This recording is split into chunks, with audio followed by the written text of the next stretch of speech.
morning. Thank you so much for joining us. Welcome to our town hall on the Infinite Loop campus. Normally we don't spend a lot of time looking back, but yes, we are about to celebrate Apple's 40th birthday on April 1st. That video lists some of the amazing products and epic moments in our history and reminds us just how many times Apple has changed the world. Recently, we passed a major milestone that no one could have ever imagined. There are now more than 1 billion Apple devices in use around the world. This is an for us and an indicator of how much impact Apple has on people around the world. Our products are such an important part of people's daily lives, and with that comes a significant responsibility. So before we get started today, I'd like to address something that I know is on the minds of many people this morning. We built the iPhone for you, our customers, and we know that it is a deeply personal device. For many of us, the iPhone is an extension of ourselves. About a month ago, we asked Americans across the country to join in a conversation.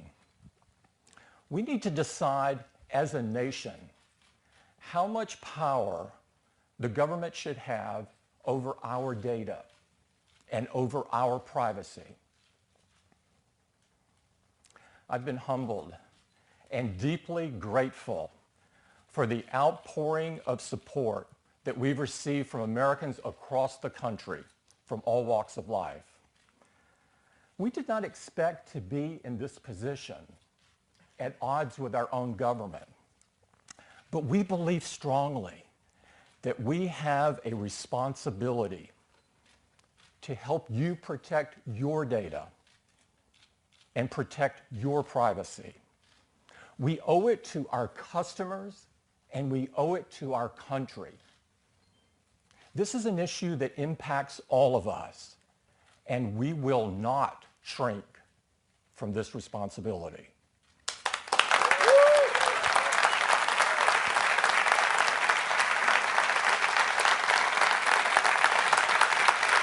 Thank you. Thank you. Thank you. Thank you. Okay. So let's get back to why you're here this morning. Because so many people use our products every day, we understand that we have an opportunity and a responsibility to impact things for the better. So we want to get started this morning by talking about 2 initiatives where we are working hard to leave the world better than we found it. We'd like to start with the environment, and I'd like to invite Lisa Jackson up to tell you what we're doing to preserve and protect the environment. Lisa?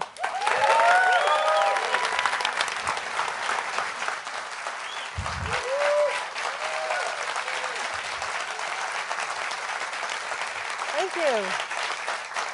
Thanks so much. Well, you know, just like everything we do at Apple, when we think about the environment, we think about innovation. You see, we want to change the world for the better. And we think there's no greater challenge in the world than our changing climate. Now, the solution is energy efficiency and renewable energy. And the time for action is right now. So 2 years ago, we told you about our ambitious goal, one that we hope others will adopt. We told you that our goal was to be 100% renewable in 100% of our operations worldwide. That's all of our offices, all of our retail stores, and every single one of our data centers. So 2 years later, how are we doing? Well, currently 93% of our facilities worldwide run on renewable energy.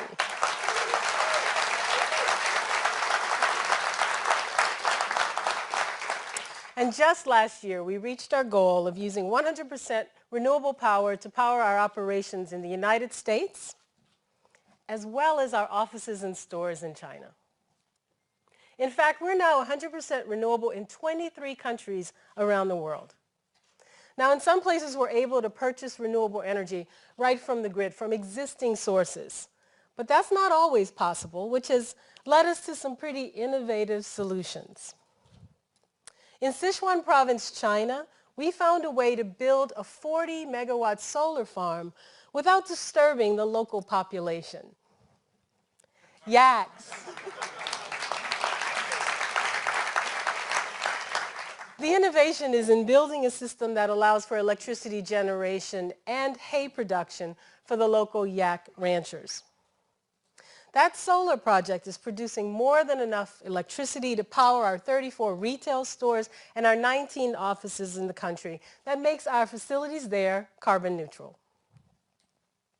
In Singapore, where there's not enough room to put solar panels on the ground, we looked up. Solar arrays on more than 800 rooftops will cover the electricity use of our offices and our future stores. We're really proud to be 100% renewable in Singapore. We're also really proud of the fact that 100% of our data centers are powered by clean sources of energy like the sun, wind, and water. Now think for a second about what that means. It means every time you send an iMessage, or make a FaceTime video call, or ask Siri a question, you can feel really good about reducing your impact on the environment. Now let's talk about another way that we're reducing our impact on the environment, and that's by protecting forests that produce the paper we use, especially for our packaging. You see, we believe that paper, like energy, can be a renewable resource. So we're proud to announce that today 99% of our packaging comes from paper that is recycled or is coming from sustainably managed forests.